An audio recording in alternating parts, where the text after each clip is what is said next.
Alright, welcome back to Mr. Berry Lectures Global Studies 2 Lecture Notes. This is Chapter 13, The Great War, Section 2, Europe Plunges into War.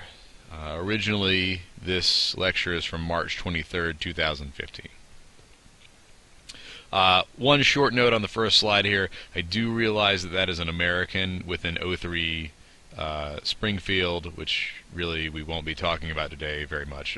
We won't really mention the Americans, but in one very short sentence. But they were involved in the war, so I suppose they can have a place here on the first slide.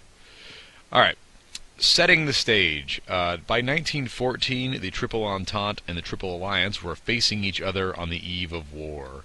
If you'll remember, the Triple Entente is Great Britain, France, and Russia, and the Triple Alliance is Germany, Austria, Hungary, and Italy. And Italy we'll talk about in a little while, but they are not originally and initially involved in the war themselves. Austria-Hungary's declaration of war against Serbia sets off a chain reaction in the alliance system, meaning everybody is going to be pulled into this war. This chain reaction again pulls all these nations and more into World War I. In all, it is estimated that as many as 32 nations were directly or indirectly involved in the First World War. You can see the little map on the right side here. All the green and yellow countries, which are reversed from the top map as far as color is concerned, as far as what side they're on, they are all involved. So, obviously the United States, Canada, most of Europe is involved. Russia, China, India, Japan, Australia. A lot of these places are brought in as well, not only because they're supplying raw materials, but places that were, say, British colonial holdings like Australia or were part of the Commonwealth of Great Britain, like Canada, are also sending their own soldiers. So there is some interconnectivity of the world in this First World War, hence its name. Now, the Great War begins. To help Serbia, Russia, its ally, is going to mobilize its troops to Austria-Hungary and Germany's borders. We saw that in Section 1. Sort of a recap. Germany, after this happens, declares war on Russia. France, in support of Russia, who is also their ally, declares war on Germany. Germany then declares war on France, because of course, why not? Britain then declares war on Germany in support of France. Basically, what you have is a situation where all of Europe is at war by August of 1914. This is not something we didn't already know, but here's your recap, okay? So that's kind of the sequence in which these nations are pulled in. And remember, they're all being pulled in because of the alliance system. They all have alliances with each other, and therefore they're pulled into this war. Now, since we have a war, nations have got to take sides. You have two different sides. We have the Central Powers and the Allies. We're going to talk about the Central Powers here first. So on one side of the war, again, you have Austria, Hungary, and Germany. Italy has kind of bowed out of here. And on the other side, you have Britain, France, and Russia.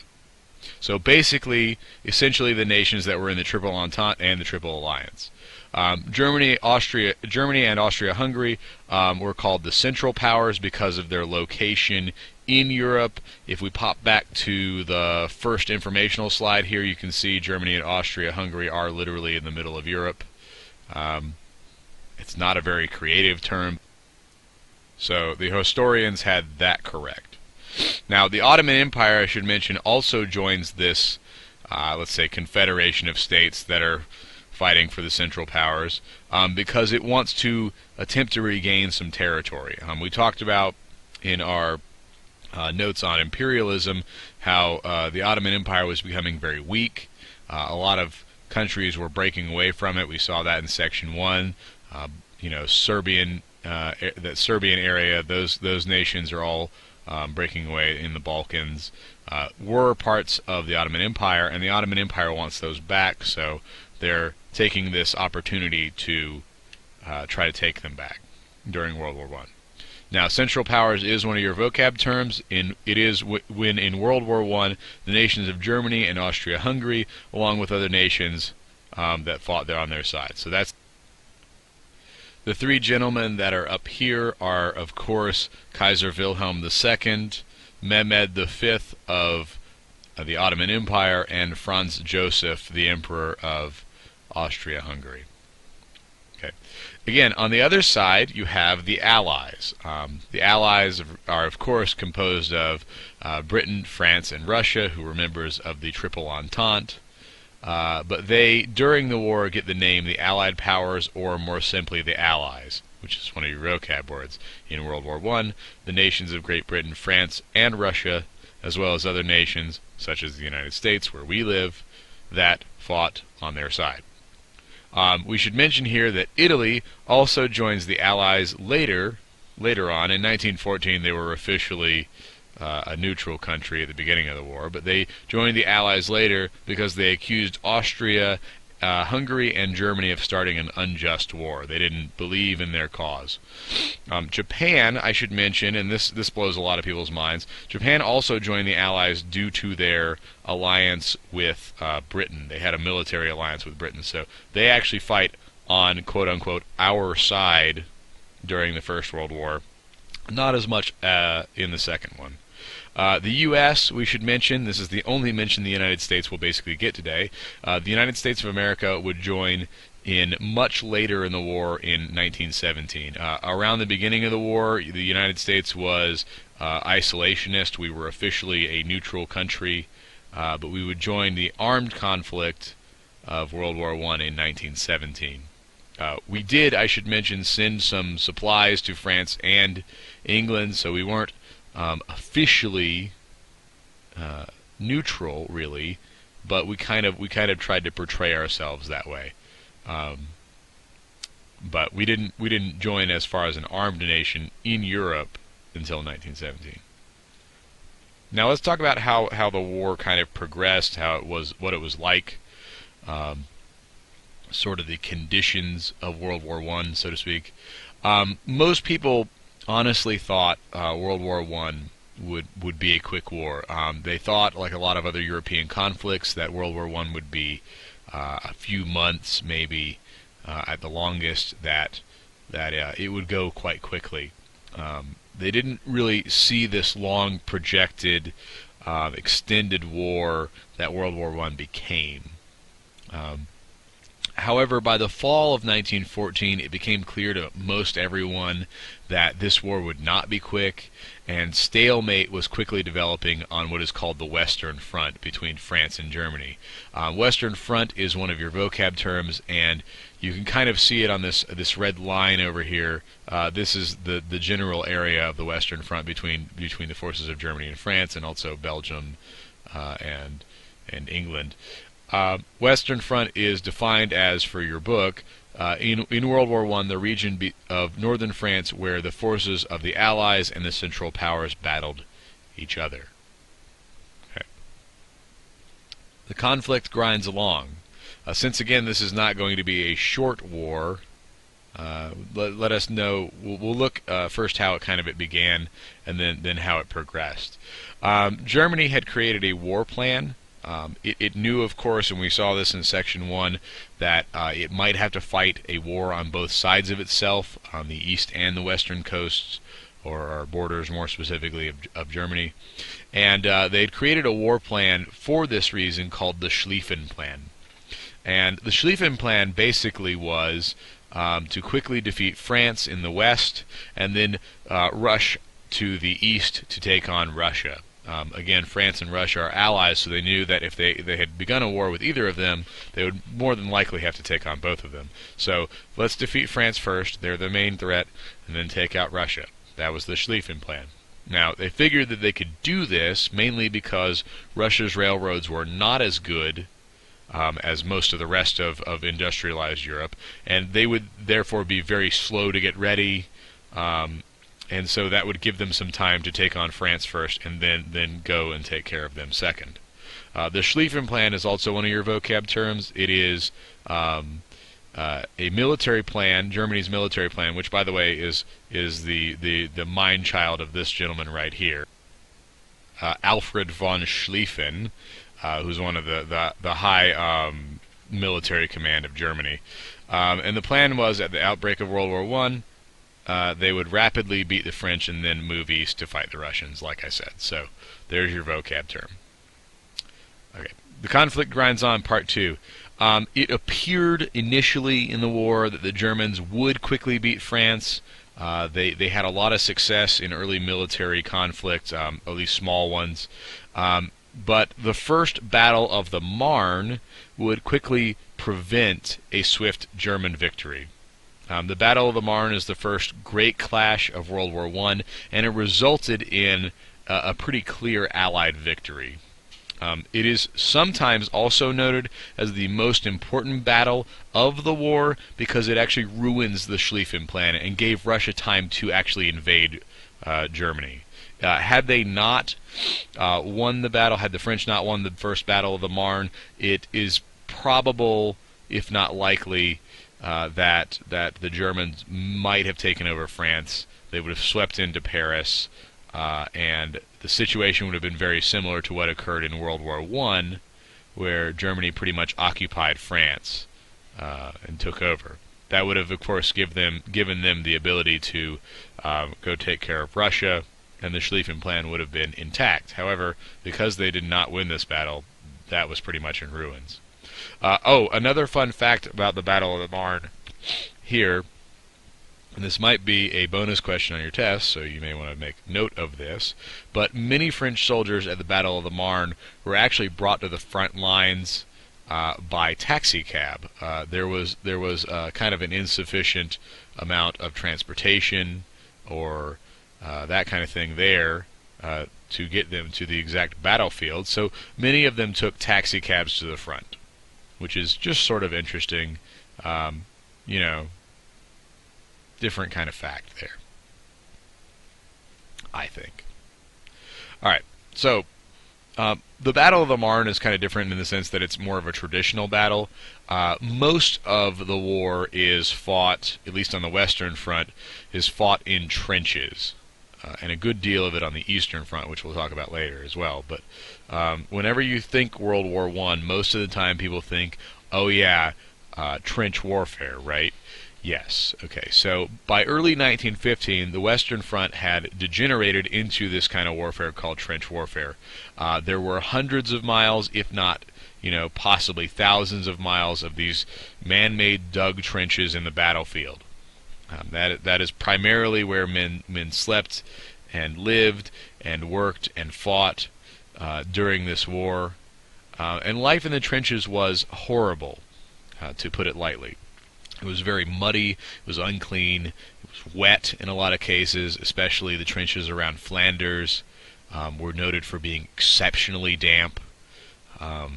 Men often were up to their knees in water after rainstorms. It was not a pleasant place to be in a lot of cases.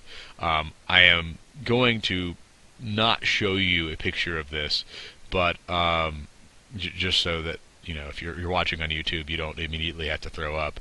But there were a lot of people who got trench foot, and trench foot is it is defined actually as a medical condition caused by prolonged exposure of the feet to damp, unsanitary, and cold conditions, which were very common in the trenches. The use of the word trench in the name obviously is in reference to World War I. So, we actually use this term for other things, but it was very common in both World War I, World War II, and actually Vietnam. So it's fairly gruesome, actually. If you really want to Google some pictures of trench foot, you can, but I'm not going to show them to you. The space between the trenches was nicknamed No Man's Land.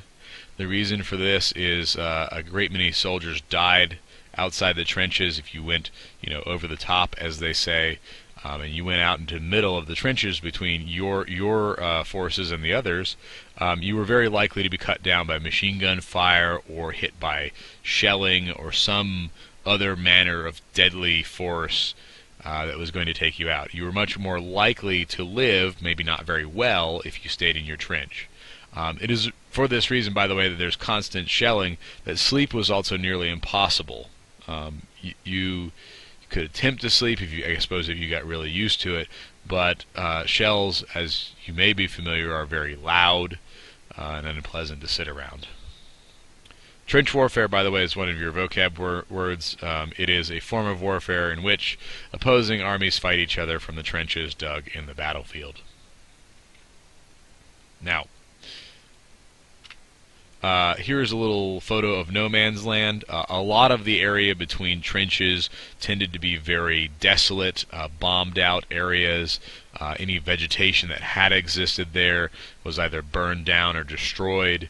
And this is kind of what it looked like. I mean, you have hundreds of miles of trenches, if not thousands of them, because they kind of zigzag back and forth across northeastern France between them and Germany, and in Belgium as well. There are still areas of the world around this portion of France that you can go see the effects of all this shelling and so on. So we'll see that in a little bit.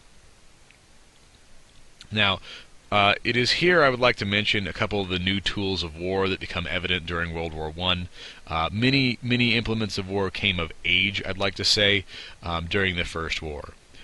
One of the most horrible ones that comes to great use in World War I is poison gas. They used a lot of different nerve agents in World War I. Mustard gas was extremely common. Various other poison gases were available as well, and this necessitated the creation of a lot of gas masks. So a lot of the time when you see World War I photography of men on the front lines, they are wearing gas masks, or they at least have a bag with one in them, in preparation that they might have to experience a gas attack, because they were quite common. I should mention, actually, that the use of poison gas in warfare is now illegal, and it is probably likely due to the horrendous nature of use of it during World War I. Machine guns also came of great use in World War I. The techniques for which they are used was developed greatly in World War I. In a lot of trench warfare, they would set up two machine guns, one on the left and one on the right, and they would actually sweep back and forth in sort of a V motion between the two and take out any advancing troops between them. So again, machine guns are used to great effect and are highly developed by the time of the First World War. Tanks are also something that you start to see for the first time in World War I, really, in any great number. The tanks seen in the green photo here are some Renault tanks, or the French. The first actual tanks, which we'll see a photo in the next slide, are actually developed by the British. Another thing that is developed first in World War I is the submarine, or well, developed in any modern standard anyway. Submarines have technically been used as early as the 1700s, but anything that we would currently recognize as a submarine probably first came out in great use in World War I. Actually, the way that the United States becomes involved, you can see here in the red one, is a German U-boat actually sinks the Lusitania, the sister ship, I should mention, of the Titanic. So that family of ships does not have a good time. All of these new tools of war kill many people during the First World War. Okay, the Battle of Verdun and the Somme. Couple of very important wars during World War I. In February 1916, the Germans launched a massive attack against the French at Verdun. It is estimated during this attack that over 300,000 casualties were had on both sides. Technically, the French won this battle, but it is hard to see, I think, in any battle when you lose 300,000 men, how one can be determined to win. But they did take some strategic victories, gained a bit of land. So historians generally agree that the French won that battle. At the Battle of the Somme, which happened shortly thereafter, the British Empire is attempting to help the French. It is estimated that they and the Germans on both sides lost nearly 500,000 men, 500,000 men apiece. And that battle is actually considered rightly an indecisive battle. There was no clear winner, so nobody really won the Battle of the Somme. And with so many casualties and deaths, that is not surprising at all. One of the bloodiest battles of the whole war. I should mention in both cases, neither side gained more than 4 or 5 miles in either battle. It is a terribly piddly amount of land that they're fighting over in many of these cases. Some of it is strategic, some of it is not. A lot of it is the bombed out areas of no man's land. It is this kind of futility that is very common in World War I as far as the battles. Many people losing their lives for really not very much geographic gain. Here is a photo of the Battle of Verdun, or at least the battlefield of Verdun in 2005, which is fairly recent, compared to the war.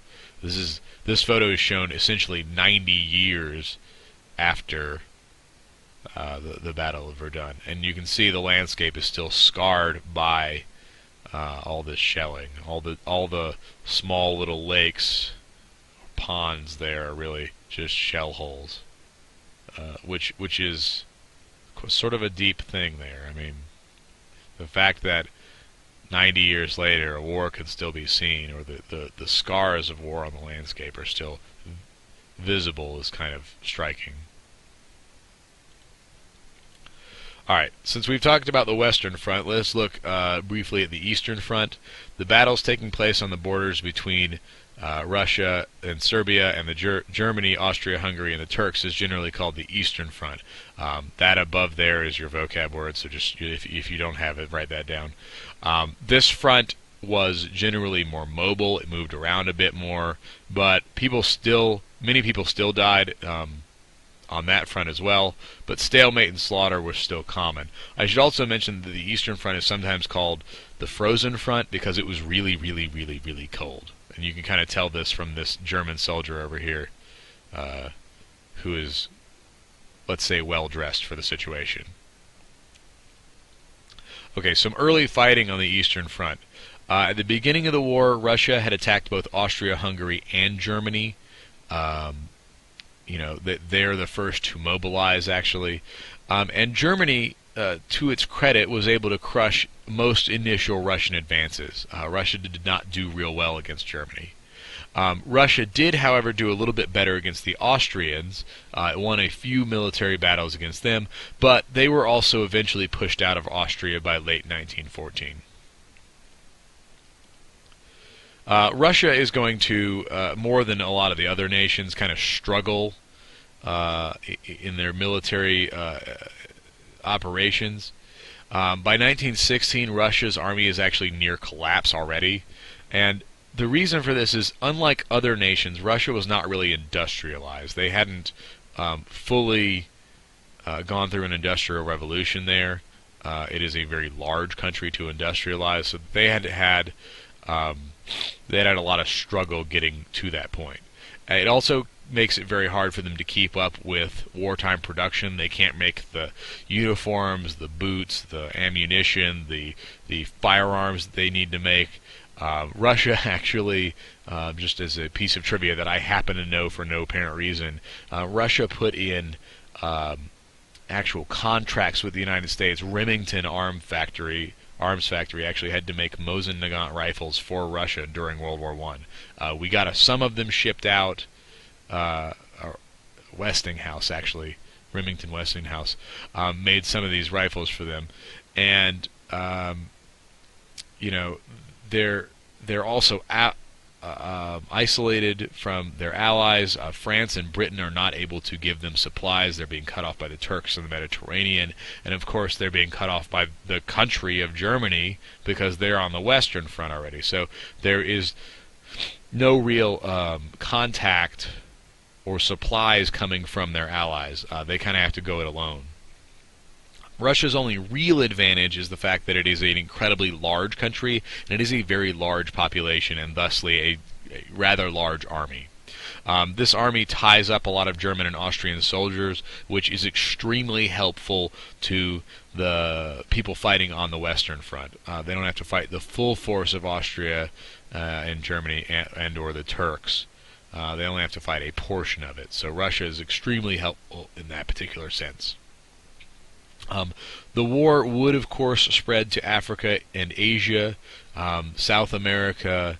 Australia is involved. Canada and the United States are eventually involved as well. So this becomes literally a world war.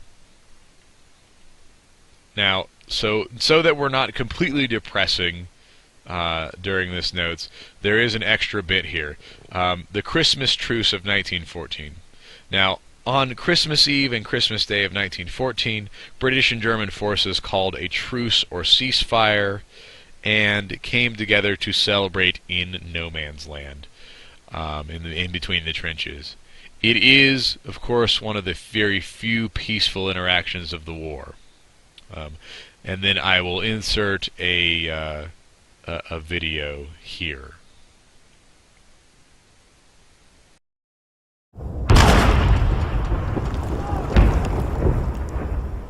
Jenkins, open. No.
Ein Briter kommt!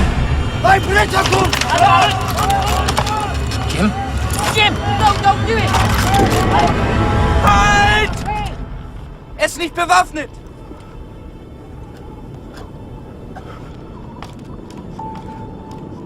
Nein, Otto! Jim!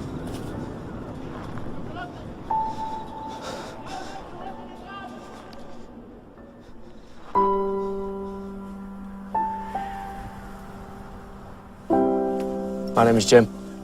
Mein Name ist Otto. Pleased to meet you, Otto. Freut mich. Rose, she's called. Ist schön. Ist schön.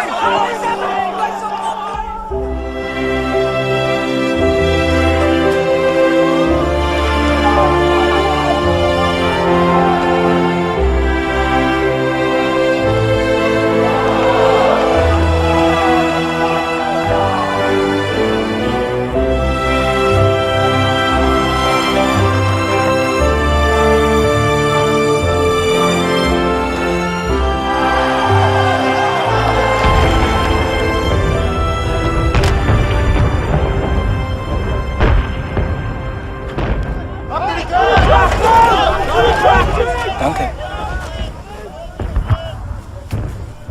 Happy Christmas. Frohe Weihnachten.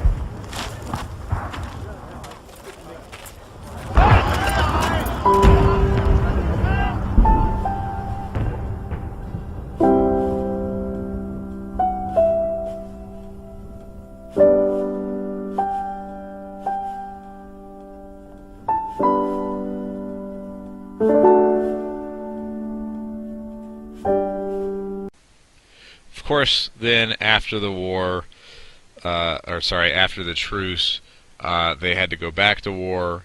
Many truces were attempted on Easter of the next year, and then the following Christmases and so on.